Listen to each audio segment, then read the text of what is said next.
বাইরের দেশে এক একজন আর্কিটেক্টের রেট আমি যদি আওয়ারলি হিসাব করি এটা হচ্ছে $150 উপরে প্রতি ঘন্টা, হ্যাঁ, আওয়ারলিতে। আর এক একটা বাড়িতে যদি আমরা স্কোয়ার ফুটেজ হিসাব করি তাহলে মিনিমাম $10 পার স্কোয়ার ফিট। আমি টোটালটা যখন একটা প্যাকেজ বানাই, হ্যাঁ, একটা ড্রয়িং প্যাকেজ বানাই, এবং কি যদি দেখি যে ছোট প্রজেক্ট তখন আমি স্কোয়ার ফিটে যাই, যখন দেখি যে বড় প্রজেক্ট অনেকগুলো ড্রয়িং করা লাগবে তখন আমি পার পেজ ড্রয়িং এ যাই। তখন পার পেজ ড্রয়িং, সাপোজ আমি বললাম এক্সাম্পল জাস্ট ছোট কোন ড্রয়িং এ বললাম যে $100 পার পেজ, তখন দেখা যায় যে একটা ড্রয়িং সেট হয় যে 30টা ড্রয়িং, তো 30টা ড্রয়িং এ $3000। আসসালামু আলাইকুম, আমি মোহাম্মদ আসাদুজ্জামান সুজন, পেশায় একজন আর্কিটেক্ট। তো আমি আমার এই প্রফেশনাল প্র্যাকটিসের পাশাপাশি আমি ফ্রিল্যান্সিং করতেছি। তো ফ্রিল্যান্সিং করার সুবাদে যে আর্কিটেকচারাল সেক্টরে যারা যারা মানে এই সেক্টরে আছে বা কাজ করতেছে, মোটামুটি অনেকের সাথে আমার একটু জানাশোনা আছে, পরিচিত আছে। তো ম্যাক্সিমামই এসে আমাকে বলে, হ্যাঁ, যে ভাই আমি তো $5 বা $10 বা $15-20 বেশি কোনো বিট পাই না, বা মানে অর্ডার পাই না, বা ক্লায়েন্টের বাজেট এরকম থাকে, কিন্তু আপনার মানে এক একটা প্রজেক্ট এত বিগ বাজেটে কিভাবে হয়। আমি আজকে আপনাদেরকে এটাই দেখাবো যে আসলে আমি কি করি বা আমার পলিসিটা কি, আবার আমি কি সার্ভিস দিই। আর্কিটেকচার সেক্টরে তো অনেক রকমের সার্ভিস আছে, তো চলেন দেখাই একটু। আমি যেটা করি, আমি করি যে যখন একটা লোক আমার কাছে আসে তখন আমি তাকে জিজ্ঞেস করি যে ঠিক আছে, সে হয়তো একটা ফ্লোর প্ল্যান নিয়ে আসে, একটা 3D কনসেপ্ট নিয়ে আসে, নিয়ে এসে বলে যে হ্যাঁ তুমি কি এটা ফ্লোর প্ল্যানটা করে দিতে পারবা বা এটার 3D করে দিতে পারবা। আমি তাকে পাল্টা কোয়েশ্চেন করি তখন, হ্যাঁ, আমি পাল্টা কোয়েশ্চেন করি যে এইটা যে তোমাকে শুধুমাত্র ফ্লোর প্ল্যানটাই লাগবে, না 3Dটি লাগবে, নাকি একদম কমপ্লিট সেট লাগবে। তখন সে অবাক হয়ে যায়, হ্যাঁ, মানে তুমি কি করতে পারবা, বা মানে একদম ফুল কমপ্লিট সেটটা কি করতে পারবা, কি কি আছে এটাতে। আগে আমি কিছু সার্ভে করে নিই। সার্ভেটাতে এরকম থাকে ইনফরমেশন যে প্রজেক্টটার লোকেশন কোথায়, প্রজেক্টের রিকোয়ারমেন্টস কি, প্রজেক্টটার কোনো মানে আইডিয়া আছে কিনা বা স্কেচ আছে কিনা, নাকি একদম সম্পূর্ণ নিজে থেকে শুরু করতে হবে, এটা স্টেট কোন জায়গায়, এটা কাউন্টি কোন জায়গায়, এটা মানে যখন এই ইনফরমেশনগুলো নেই, বা সাইট সার্ভে লেআউটটা আছে কিনা, এভরিথিং নেওয়ার পরে আমি মোটামুটি একটু গুগল করি। কারণ ম্যাক্সিমাম প্রজেক্টগুলো আমেরিকা বা কানাডার যা প্রজেক্ট থাকে ওদের প্রতিটা স্টেট বা কাউন্টিতে আলাদা একটা বিল্ডিং ডিপার্টমেন্ট থাকে। বিল্ডিং ডিপার্টমেন্টে এভরিথিং সব কিছু দেওয়া আছে, তাদের চেকলিস্ট কী কী লাগে, কোর্স কোন কোর্স ফলো করে, কীভাবে ওর স্ট্যান্ডার্ড মেনটেন করে, এভরিথিং। আমি এই ইনফরমেশনটা নিয়ে আমি হয়তো বা একটু স্টাডি করি, অ্যানালাইসিস করি, দেখি, বা যে বুকটা আছে হয়তো বা আমার নিজের অনেক বই অলরেডি পড়া হয়ে গেছে, হ্যাঁ।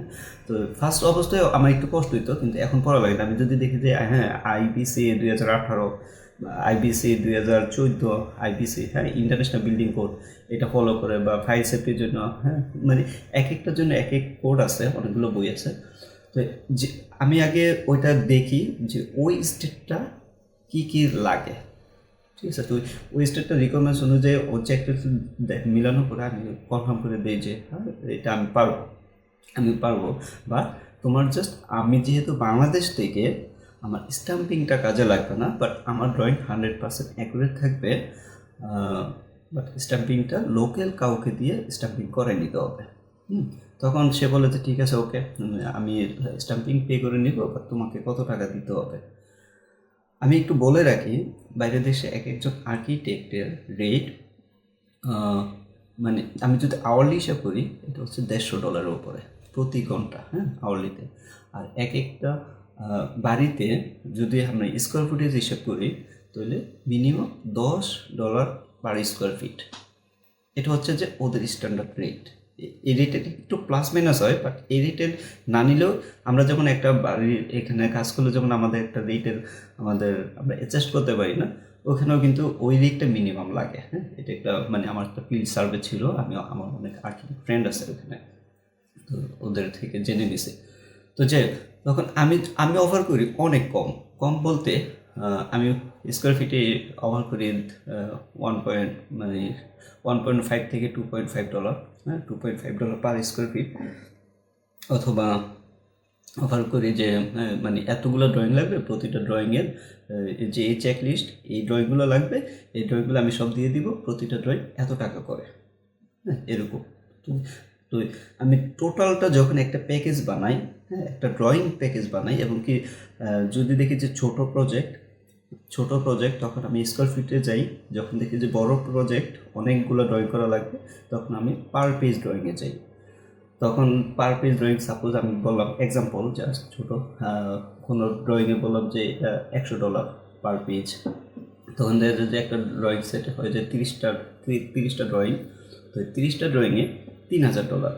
তো যেখানে ওই ক্লায়েন্টটা এই $3000 দিয়ে আমার কাছে 30টা ড্রয়িং সম্পূর্ণটা পেয়ে যাচ্ছে, এবং আমিও কনফিডেন্সে আমি দিতেছি। হ্যাঁ, যেহেতু এখানে মিথ্যা বলার কোনো স্কোপ নেই, যেহেতু আমি এখানে অনেক দিন ধরে আসি, কাজ করতেছি মার্কেটে। হ্যাঁ, আমার অনেক রিভিউ আছে, আমার অনেক ফিডব্যাক আছে, আমার অনেক কাস্টমার আমার উপর স্যাটিসফ্যাকশন আছে।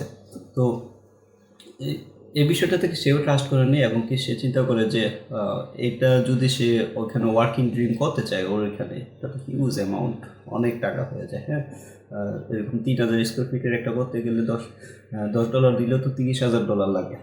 তো আমাকে দিচ্ছে $3000, হ্যাঁ, অলরেডি 10 গুণ কম। তো আমি আমার যে লোকাল মানে যারা আমার মানে কম্পিটিটর বা আমার বন্ধু, হ্যাঁ, আমাদের এই সেক্টরে, ওরা কিন্তু আসলে এই প্রাইসিং সিস্টেমটা জানে না, হয়তো বা জানলেও কী পারে না, কাজটা, এই যে টোটাল কাজটা প্যাকেজটা নিতে পারে না। হ্যাঁ, তো এইটাই। তো আমার এই যে এখানে যে স্যাম্পলটা আছে, আমি একটু স্যাম্পলটা দেখি আবারও। তো এটা হচ্ছে আমি একটা প্রজেক্ট দেখাচ্ছি যে আমি আসলে কি করে এত বিগ বাজেট নিই, এটাই দেখাচ্ছি। হ্যাঁ, কেন আমি $10 বা $20 প্রজেক্ট নিই না। সো আমি যদি আমার কভার পেজটা দেখি, কভার পেজটাতে এখানে আমি আমার প্রজেক্টের একটা 3D অ্যাড করছি। এখানে এরিয়া লিখে দিয়েছে 1650 গ্রাউন্ড ফ্লোর, ফার্স্ট ফ্লোর 1350, টোটালটা এটা 3000 স্কোয়ার ফিটের একটা হাউস। আর 2 কার গ্যারেজ একটা অপশনাল ছিল, যেটা 750 স্কোয়ার ফিটের। আর এখানে আমি ড্রয়িং স্কেডিউল যা আছে, টোটাল যা ড্রয়িং আছে সব দিয়ে দিছি এখানে। আর এটা হচ্ছে আমার গুগল ম্যাপের উপর আমি প্রজেক্টের লোকেশন থেকে আমি কভার পেজটা সাজিয়েছি। তো এটা ছিল কভার। পরের পেজে আমি দিয়েছি একটা জেনারেল নোটসে কিছু মানে মেকানিক্যাল, প্লাম্বিং বা ইলেকট্রিক্যাল যে মানে রোলসগুলো ফলো করা হয়েছে বা যে মানে ইনস্ট্রাকশনগুলো দেওয়া হয়েছে, এগুলো এখানে অ্যাড করা, অ্যাপ্লিকেশন ড্রয়িংয়ের বিভিন্ন অ্যাপ্লিকেশনগুলো এখানে দেওয়া, ঠিক আছে। তো এরপরের পেজে আমি দিয়েছিলাম যে সাইট প্ল্যান। কিন্তু সাইট প্ল্যানের যে সার্ভে লেআউটটা, এটা আমি ক্লায়েন্ট থেকেই নিয়ে নিছি, যেহেতু ওনার আগে একটা লোকাল সার্ভে দিয়ে উনি সাইট প্ল্যান করাই নিছে, সার্ভেটা করে নিছে। তো এই সাইট প্ল্যানটা পাওয়ার পরে ওখানে সাইট প্ল্যানটাতে মূলত জাস্ট প্লটটা ছিল, আর অনেকগুলো কন্ট্রোল ছিল, আর এখানে অনেক সাউন্ডিং ছিল, আর অনেক মানে ছিল। বাট আমি জাস্ট আমার প্লটের জন্য যতটুকু দরকার ওটুকু জায়গা প্লট করে এখানে সাইটটা নিয়ে আসছি। আসার পরে ধরেন যে আমার কন্ট্রোলগুলো রাখার পরে আমি একটু গ্রেডিং করছি। হ্যাঁ, মানে আমার আগে প্রপোজ যে বিল্ডিংটা আছে বা এক্সিস্টিং বিল্ডিংয়ের সাথে প্রপোজ যে প্রপার্টিটা আছে, এটা সাইড ব্রেক অনুযায়ী, হ্যাঁ, সাইড ব্রেকের রুলস আছে, সাইড ব্রেক অনুযায়ী বসানোর পরে আমার যে ইউটিলিটিস আছে, ইউটিলিটিস নেটওয়ার্কগুলো এভরিথিং পজিশন করছি, বা এক্সিস্টিং কোথায় আছে বা নিউ প্রপোজ কোথায় দিব। হ্যাঁ, মার্কআপ করে এরপর আমার ধরুন যে একটা আছে এক্সিস্টিং কন্ট্রোল, আর একটা হচ্ছে আমার নিজের গ্রেডিং করা। হ্যাঁ, প্রপোজ কন্ট্রোল গ্রেডিং করে মানে টোটালি এটা সাইটমেন্টটা ওরিয়েন্টেড করছি। অ্যান্ড দেন আমার হাউসটাকে কেন্দ্র করে আমি যেটা দেখাচ্ছি, এটা হচ্ছে নেক্সটে আমি হয়তো হাউস মানে আমার সেটব্যাকটা দেখানোর জন্য চারপাশে যে সাইটলাইন থেকে শুরু করে প্রপার্টি লাইন যেটা বলে, আমার ইংরাজ আর একটা সাইট প্ল্যান দেখাইলাম। এরপর যেটা আছে এটা হচ্ছে যে আমার যেটা আমরা বলি গ্রাউন্ড ফ্লোর, মানে ইউএসএতে গ্রাউন্ড ফ্লোর মানে ফার্স্ট ফ্লোর, ঠিক আছে। তো এটা হচ্ছে আমার ফার্স্ট ফ্লোর। তো আমার ফার্স্ট ফ্লোরে সব ওয়ার্কিং ড্রয়িং বা ফার্নিচার এভরিথিং যা ডিটেলস কনস্ট্রাকশন আছে, এটা ওয়ার্কিং ড্রয়িংই বললাম, ওয়ার্কিং প্ল্যান। তো এটা পরের এটা ওপরেরটা প্ল্যানটা, এরপর একটা রুফ প্ল্যান, যেহেতু ওদের রুফগুলো একটু মানে স্লান্টেড হয়, স্লান্টেড রুফ, এবং রুফের ম্যাটেরিয়ালস, রুফের আমার মানে স্লোপ, অ্যান্ড দেন এখানে মানে এখানে একটা ফায়ার প্লেস আছে, ফায়ার প্লেসের উপরে। এটা রুফটা একটু যে এখানে রুফটা দেখা যাচ্ছে যে এরকম রুফ। তো এটা হচ্ছে আমার এলিভেশন শিট। তো আমার মানে মেইন এলিভেশন, রিয়ার এলিভেশন, মেইন মানে ফ্রন্ট যে একটা পিছনে একটা, যে এলিভেশনটাতে আমার মানে BIM, হ্যাঁ, যে স্ট্যান্ডার্ড আছে স্ট্যান্ডার্ড ফলো করেই করা এখানে। মানে সব ম্যাটেরিয়ালস ট্যাগ করে দেওয়া, হ্যাঁ, হাইট ঠিক করে দেওয়া, হ্যাঁ, এভরিথিং যত রুলস নিয়ম আছে এখানে, হ্যাঁ, সব এভরিথিং এখানে দিয়ে দিচ্ছি, ম্যাটেরিয়ালস, ইনস্ট্রাকশনস। তো এটা হচ্ছে আমার এলিভেশনসের দুইটা, এখানে আছে আরও বাকি দুইটা, রাইট এলিভেশন, লেফট এলিভেশন। এরপরে আছে আমার সরি লোড হচ্ছে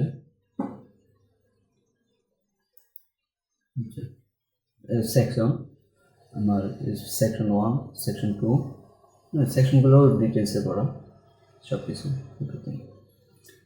সেকশন। তারপরে আমার ডোর উইন্ডো, এখানে এটা ডোরের যত ডাটা আছে, হ্যাঁ, ডোরের নাম্বার, ডোরের সাইজ, ডোরের প্ল্যান, ডোরের এলিভেশনস, হ্যাঁ, ডোরের পজিশনস, ঠিক আছে, এখানে সব আছে। আমি টোটাল এরিয়া, কোয়ান্টিটি। তো এটা হচ্ছে ডোরের সম্পূর্ণ এক্সকিউটিভস। আর পরের পেজে আছে উইন্ডো। এটা হচ্ছে আমার একটা ডিটেলস পেজ, বিভিন্ন কানেকশন ডিটেলস। এটাও আরেকটা ডিটেলস, এটা হচ্ছে ওয়াল বা জয়েন্ট ডিটেলস পেজ। এটা হচ্ছে বেসিক ইলেকট্রিক্যাল লাইটিং বা ওয়ারিং। এটা হচ্ছে আমার স্ট্রাকচারাল নোটস, হ্যাঁ, স্ট্রাকচারাল মানে যা যা ফলো করে করা হয়েছে, মানে স্ট্রাকচার যে ডাটাগুলো আছে। এটা হচ্ছে আমার স্ট্রাকচারাল ফাউন্ডেশন ফুটিং। এটা হচ্ছে আমার ফার্স্ট ফ্লোর ফ্রেমিং। এটা হচ্ছে রুফ ফ্লোরের ফ্রেমিং, রুফের ফ্রেমিং, ওইটা যে ট্রান্সফার দেওয়া আছে। তারপরে এটা হচ্ছে আমার ডিটেল ইলেকট্রিক্যাল আমার প্যানেল আছে। তারপরে লোড ক্যালকুলেশন আছে, কতটুকু লোড আসতেছে। তারপরে ইলেকট্রিক্যাল ডাটা, হ্যাঁ, তারপর হচ্ছে আমার কানেকশন ডিটেলস, লাইটিং, ইলেকট্রিক্যালের। তারপরে এটা হচ্ছে আমার মেকানিক্যালের একটা detail sheet, mechanical detail connection joints and then schedule, schedules, এখানে স্পেসিফিকেশনস। তো এখানে হচ্ছে যে আমার মেকানিক্যালের লেআউট, এখানে ডাক লেআউট আছে, তারপরে আমার সিস্টেম লেআউট আছে, হ্যাঁ, তারপরে আমার মানে টোটাল সিস্টেমটা যেভাবে কাজ করে ডিটেল এখানে দেওয়া আছে, হ্যাঁ, সাইজিং থেকে শুরু করে এবং ক্যালকুলেশন সহ আছে।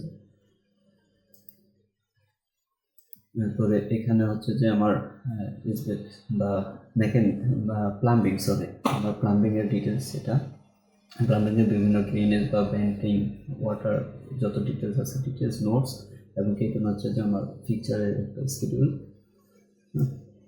প্লাম্বিংয়ের। তারপরে এখানে হচ্ছে প্লাম্বিংয়ের লেআউট, এটা ব্যান্ড অ্যান্ড ওয়াস্ট প্ল্যান, আর এটা হচ্ছে এখানে ওয়াটার সাপ্লাই, ঠিক আছে।